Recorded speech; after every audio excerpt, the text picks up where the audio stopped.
My name is Diana. I'm 32 years old, and I run operations for a restaurant group that serves more than 3,000 guests every week across 4 busy locations. I know exactly how a check moves from the kitchen to the table, the way most people know how to tie their shoes. So when my parents called after 3 years of complete silence and invited me to dinner to make amends, I should have asked one simple question before saying yes. Who's really going to be at that table? But I didn't. I drove 40 minutes to the Belvedere, walked through the front doors, and froze. 16 members of my family were already gathered around a massive table overflowing with lobster tails, Wagyu steaks, and a $400 bottle of Bordeaux they had already started pouring before I even pulled into the parking lot. My father looked up from the head of the table, smiled like nothing had ever happened, and said the words I'd spent my entire life trying to escape. "You're paying, right? You owe us that much." He thought he had me trapped. What he didn't know was that I was only seconds away from quietly whispering 2 short sentences to our waiter, 2 sentences that would expose the truth and leave my entire family speechless just 15 minutes later, when my father's own credit card revealed something none of them saw coming. But before I tell you what happened that night, let me take you back a few weeks to before the restaurant, before the parking lot filled with familiar cars, and before my father tried to hand me a bill the size of a mortgage payment. You need to know who I was the morning that invitation arrived. Because the version of me they expected to manipulate no longer existed. I manage 4 restaurants, I don't own them, but I earned every step of my career. I started bussing tables at a steakhouse in Knoxville when I was just 17, still smelling like fryer oil on the school bus the next morning. I became a hostess at 19, a server at 21, a floor manager by 24, and by 30 I had worked my way up to regional operations director. I'm not wealthy. I simply believe in working hard, living below my means and protecting what I've built. I own a modest 2-bedroom condo that's completely paid off. I contribute faithfully to a retirement account I never touch. And I have exactly one small luxury I never skip whenever I eat out. Sparkling water. Still or sparkling, that's my only indulgence. And I order it every single time. My staff thinks it's just one of my little quirks. It isn't. When you grow up paying for everyone else's steak, you learn to keep your own tab small enough that you can always walk away from it.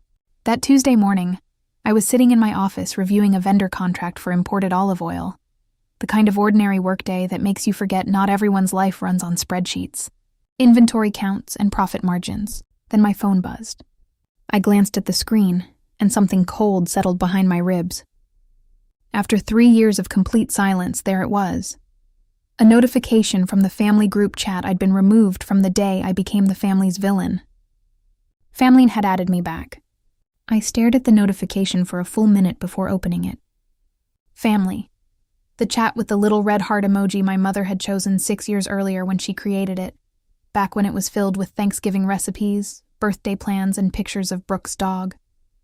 I hadn't seen that little heart in 3 years. When I opened the chat, the history was completely blank. Nothing appeared above my mother's newest message, which meant they had either erased everything, or more likely they'd kept another family group without me all along. My mother's message sounded warm, careful, almost rehearsed. She wrote that she and Dad had spent a lot of time reflecting and wanted to invite me to dinner at the Belvedere so we could begin healing as a family. Just the 4 of us, she wrote. You, Dad, Brooke, and me. A small dinner. A fresh start. 30 seconds later, another message appeared with the sentence that should have warned me everything was about to go wrong. Family takes care of family, sweetheart. It's time we remembered that. I had heard those words my entire life. She said them when I was 19 and handed over my server tips to keep the electricity from being shut off. She said them when I was 23 and Dad needed a cosigner for his truck loan. She said them when Brooke's first apartment fell through, and I quietly paid the security deposit without expecting a thank you. In our house, family takes care of family had always meant exactly one thing. Diana takes care of everyone else. I read my mother's message twice and noticed what wasn't there. She never apologized. She never admitted they had been wrong. She never accepted responsibility. Instead, she simply wrote that it was time to heal, as if the pain had appeared on its own and no one had caused it. I replied with only 3 words. I'll be there. Then I placed my phone face down on my desk and forced myself to return to the olive oil contract, pretending my hands weren't trembling.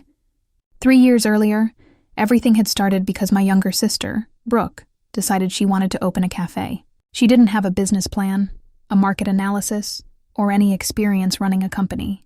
She had simply visited a trendy cafe in Charleston with exposed brick walls, handcrafted matcha drinks and beautiful decor, then decided I could do that. She was 26 years old, had never managed so much as a lemonade stand, and needed a $75,000 small business loan to make her dream happen. The bank was willing to approve it, but only with a qualified cosigner. That cosigner was supposed to be me. Mom called me that Sunday afternoon while Dad sat beside her with his arms folded, looking angry before I had even answered the phone. They told me Brooke needed the loan. The cafe was her dream. I had excellent credit, a stable career, and a long history of saying yes whenever the family asked for help. Just sign the papers, Diana. Instead, I asked to see the business plan first. Brooke didn't have one. I asked about her projected profit margins, the terms of her lease, her supplier agreements, and how she planned to manage cash flow. Brooke looked at me as though I had personally insulted her. Then my mother's voice turned cold. She's your sister. You don't need a spreadsheet to love your sister.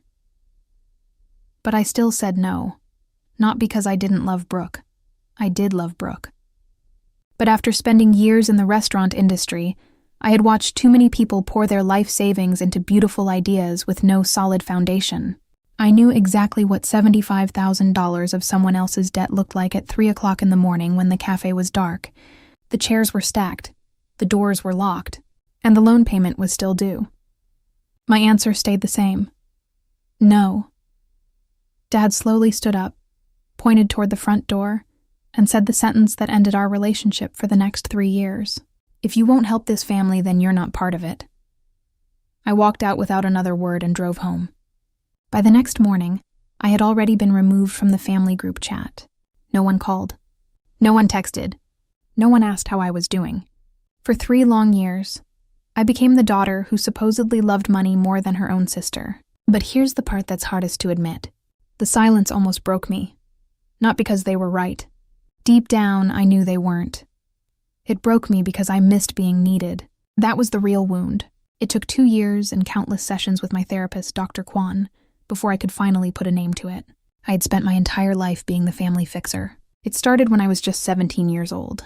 My very first paycheck went toward groceries instead of something for myself. My tax refund paid for my mother's dental work. When Dad's truck transmission failed, I secretly paid for the repairs and told him the warranty had covered the cost, because I knew he would never accept money from his 22-year-old daughter. When Brooke got married, I paid for the florist, the photographer, and half the reception without telling anyone. Then I stood there smiling while Mom raised a glass and proudly toasted the 2 strong girls she had raised. 2 strong girls, but somehow only one of them ever picked up the bill. Looking back now, I can finally admit something I couldn't admit back then. I didn't do those things because I was naturally generous. I did them because somewhere around the age of 15, I learned that the fastest way to keep peace inside my family was to make sure nobody ever had to ask me twice. Someone needed help, Diana paid. A bill showed up, Diana covered it. Everyone smiled, dinner stayed peaceful, and life moved on. Without realizing it, I had trained them. I had taught my own family that my wallet worked like a vending machine. Insert guilt. Press the right buttons. Out came the money. And the moment that machine finally displayed out of order, they didn't try to understand why. They didn't ask what had changed. They simply unplugged it and walked away.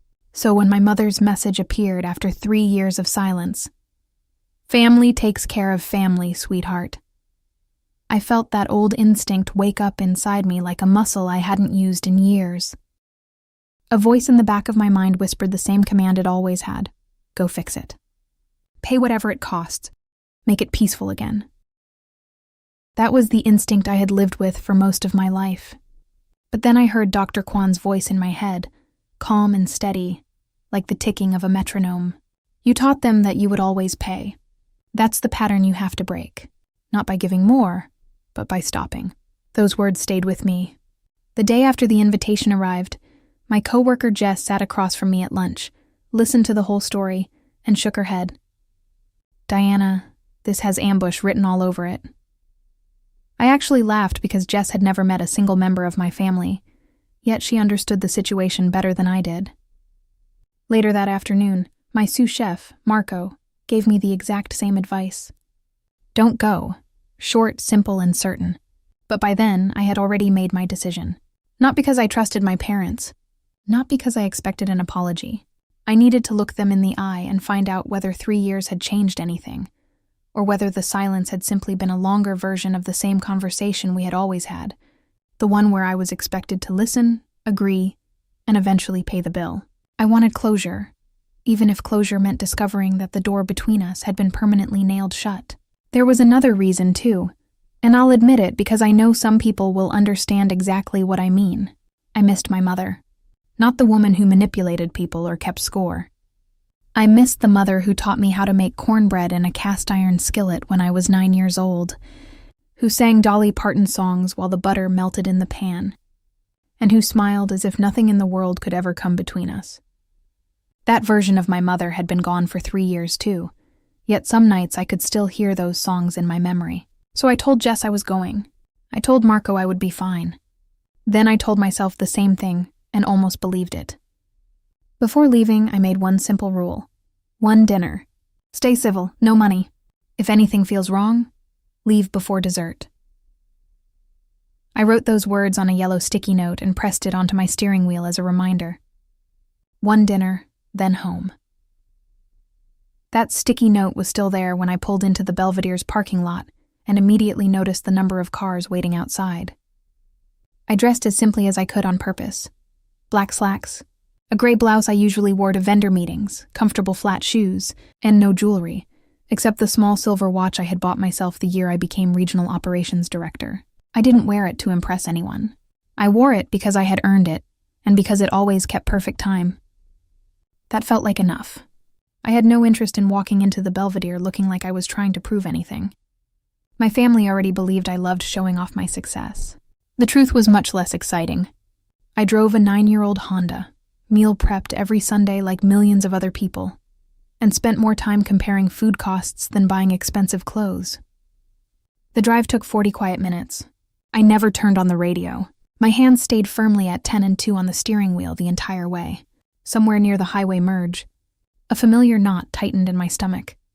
The exact feeling I get when a restaurant's walk-in cooler fails on a busy Friday night, and I know the next 6 hours are about to become a disaster.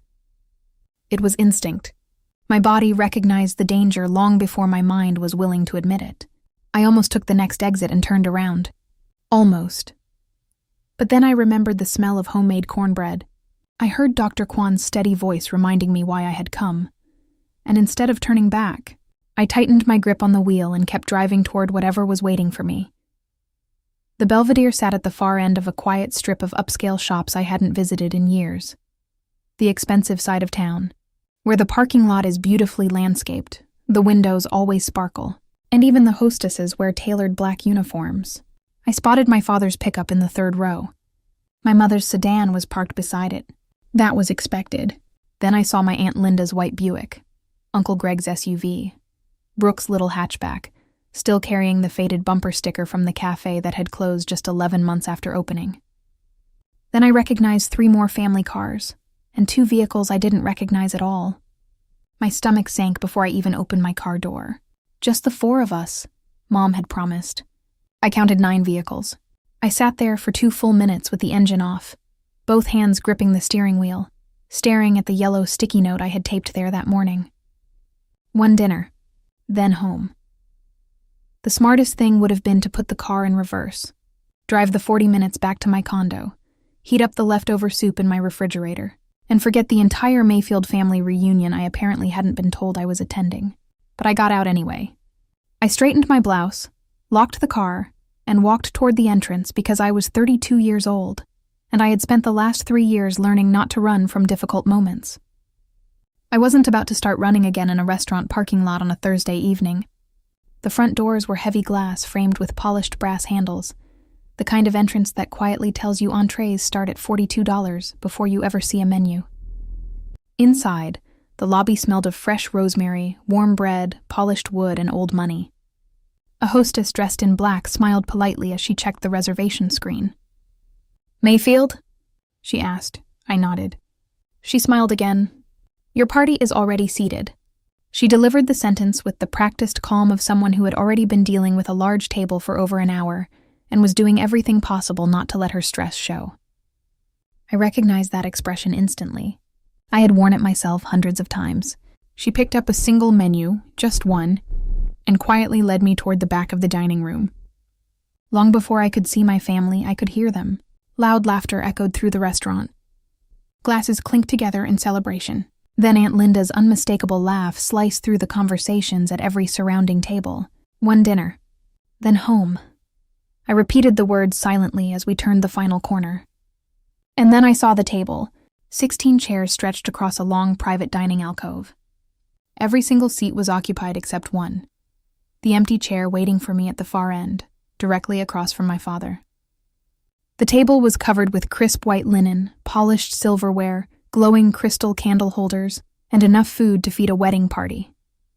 Even from 10 feet away, I could identify every expensive dish. Lobster tails rested on crushed ice. Wagyu sliders were stacked on a tiered serving stand. An enormous charcuterie board spread across the center of the table like a work of art. Beside it stood a bottle of wine I recognized immediately from vendor tastings, a 16 Chateau Sainte-Croix Bordeaux, retailing for around 400 tall. It was already half empty. They hadn't just arrived. They had been eating, drinking, and ordering freely for quite some time. The hostess stopped at the entrance to the private alcove and glanced at me with a look every restaurant professional understands without a single word being spoken. "Good luck." Then she leaned in and quietly whispered, "Your father put a credit card down to hold the reservation. We require one for parties of 12 or more, just so you know." I didn't react. I simply stored that piece of information the same way I stored every important operational detail throughout my career. Silently, carefully, and permanently. His card was on file. He'd secured the table. And yet, somehow I already knew the bill wasn't supposed to land on him. My mother saw me first.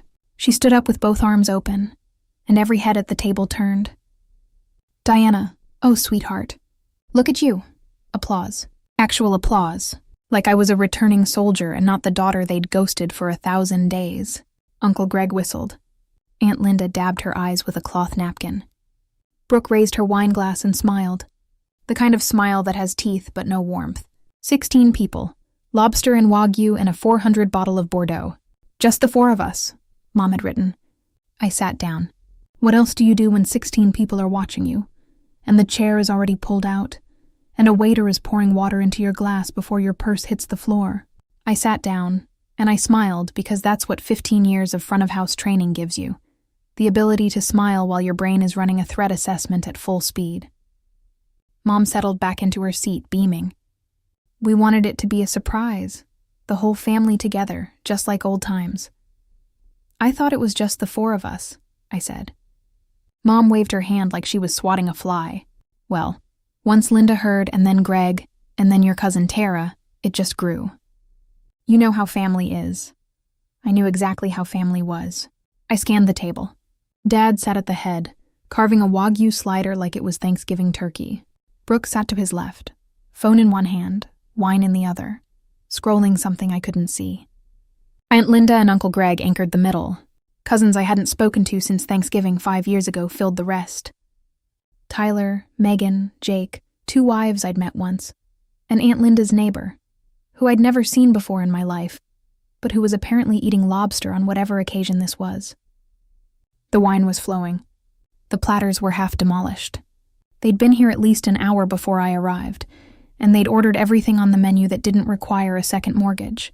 Mom leaned across and squeezed my hand. See, family takes care of family. There it was again. The same 5 words, delivered with the same warm packaging, aimed at the same target. I squeezed back and said nothing. I was counting plates. My father is the kind of man who orders for the table, not asks, orders. He waved the waiter over, a young guy barely out of his teens who looked like he was running on caffeine and anxiety, and rattled off additions without glancing at a menu. Another round of the lobster tails, 2 more Wagyu plates, and bring another bottle of that Bordeaux. The Grand Cru, the good one, he said. The good one. Loud enough for the tables on either side of us to hear. Dad pulled his credit card from his wallet and held it between two fingers like a magician showing the audience a coin before the trick. "Put it all on this," he told the waiter. "We're celebrating tonight." The waiter, whose name tag read Nathan, scribbled, nodded, and disappeared toward the kitchen with the look of someone who desperately wanted a smoke break. I watched my father tuck the card back into his wallet with a little pat, the way you pat a dog that's performed well. Something was off. I'd grown up watching Dad argue over the price of a muffler. I'd seen him return a shirt because the sale tag was missing. Raymond Mayfield did not order $400 bottles of wine. He did not wave credit cards like flags. This was a performance, and it was aimed at me. "Look how well we're doing, Diana. Look how little we needed you." Except the car in the parking lot was the same truck from 5 years ago, with a dent in the rear quarter panel he'd never fixed, and Mom's handbag, the Coach purse she'd carried since I was in high school, sat on the chair beside her with a cracked strap held together by a safety pin. They were performing. I just didn't know the price of admission yet. The small cut started around the second bottle. Aunt Linda leaned across Uncle Greg and said, "Must be nice running all those fancy restaurants while the rest of us clip coupons." She laughed when she said it. The way people laugh when they want you to know they're serious. Cousin Megan asked if I ever felt guilty living so well while my parents were going through a rough patch. I didn't know about a rough patch. Nobody had told me about a rough patch. Brooke, without looking up from her phone, added, "She wouldn't know. She hasn't been around." Each comment landed with the precision of something rehearsed, not scripted exactly, but aligned the way a choir finds the same note without a conductor. They'd been talking about me, about my absence, my money, my life, and they'd arrived tonight with a shared understanding of the story. Diana left. Diana has plenty. Diana owes. Aunt Linda delivered the thesis statement. She reached across the table, took my hand like she was comforting me at a funeral, and said, "Family doesn't keep score, dear." I almost laughed.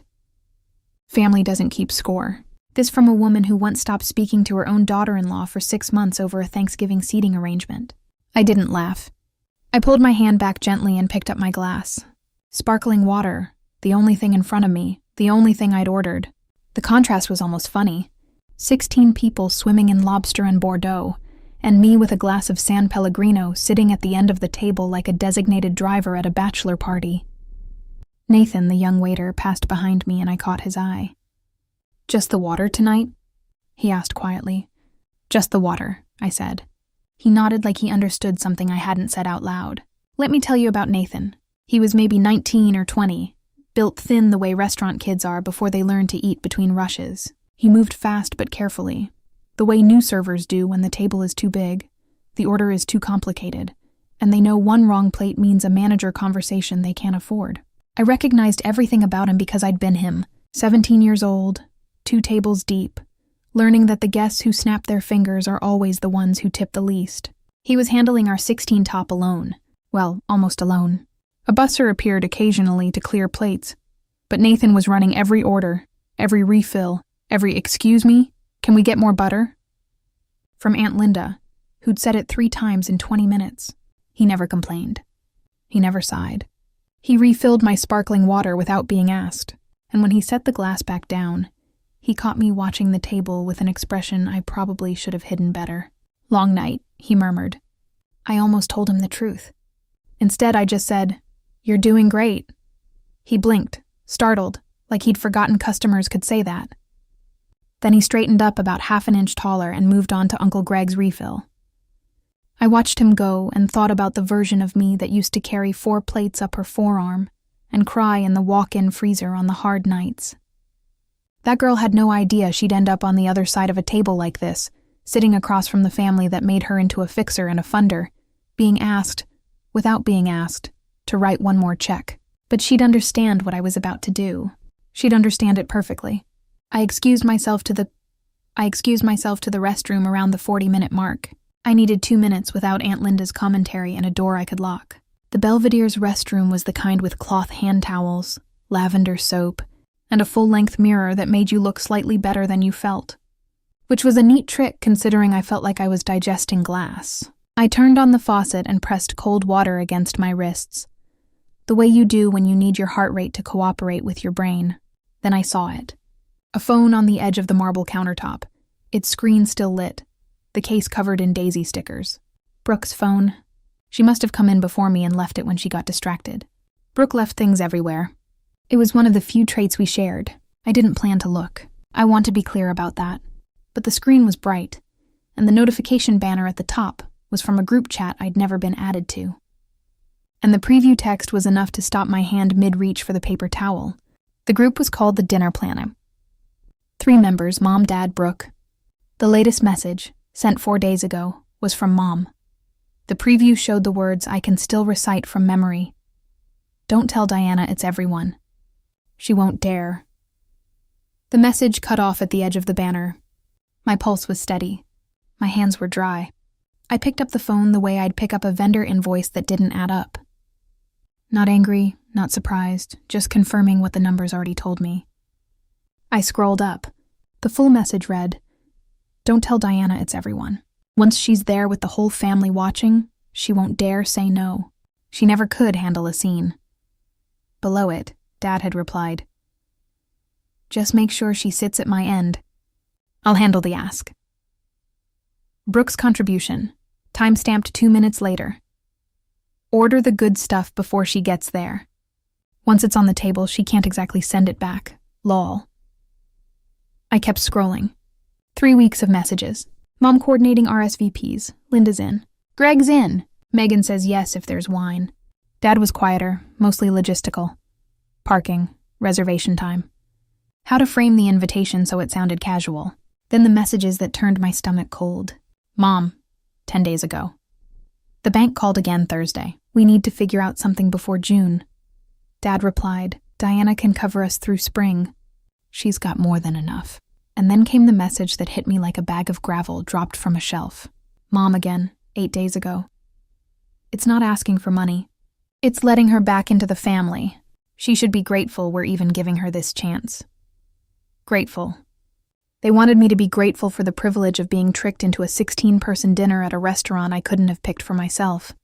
So I could pay a bill I didn't order to solve a crisis nobody had told me about. For a family that cut me off when I said no the last time. I set Brooke's phone back on the counter, screen down, exactly where I found it. I washed my hands. I looked at myself in that flattering mirror and I thought, I know what you're doing. I know what this costs. And for the first time in 15 years, I am not going to pay it. I stood in that bathroom holding the truth in both hands. And the strangest part was how calm I felt. Not numb, not angry, just clear.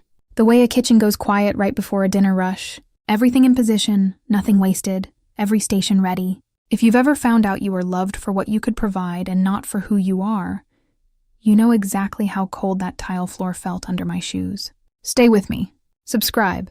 Because what I did next, I planned in the time it takes to dry your hands.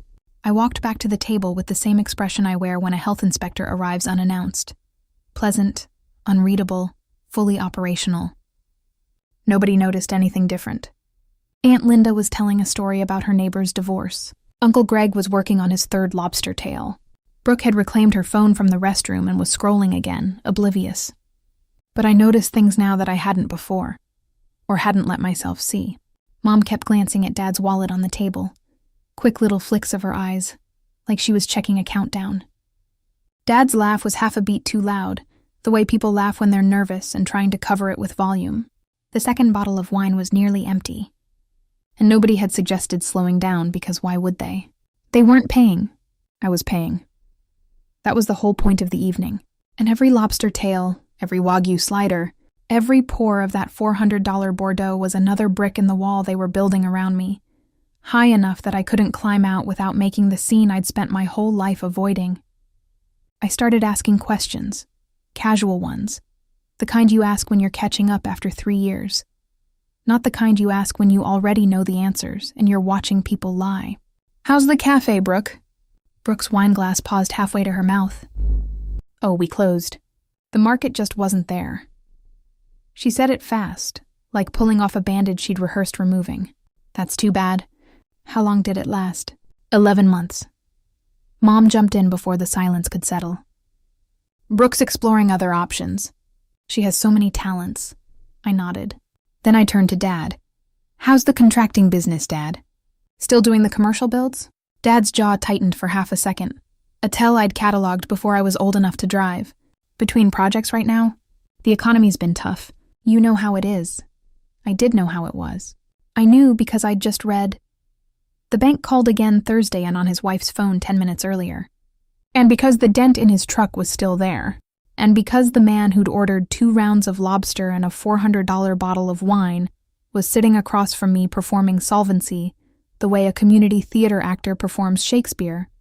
Loud, committed, and entirely unconvincing to anyone who's seen the real thing. I just nodded and let them keep talking. People tell you everything when they think you're the bank.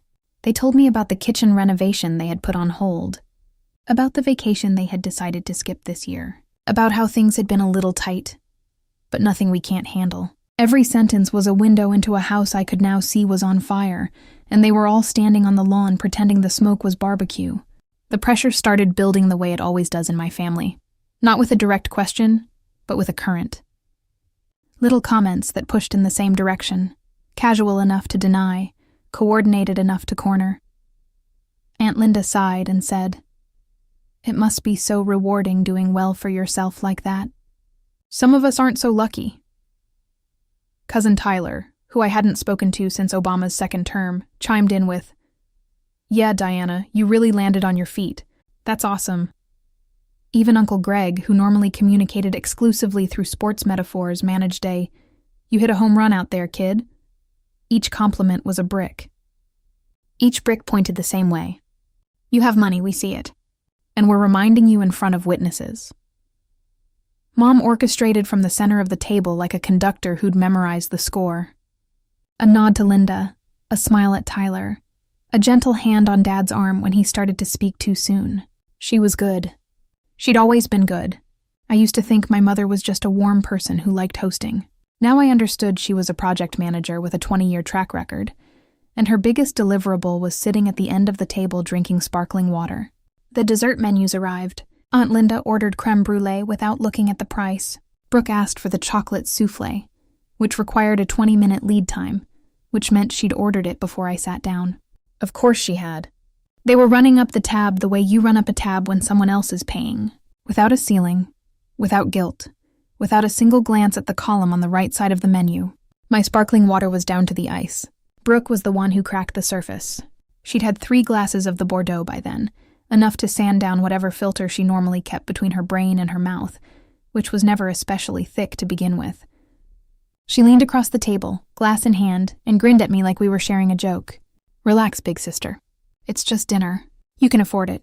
I set my water down. "Afford what?" "This." She gestured at the table. The platters, the wine, the 16 place settings, the creme brulee and chocolate souffle currently being prepared by a kitchen that had no idea it was catering a shakedown. "We ordered the good stuff since you're treating."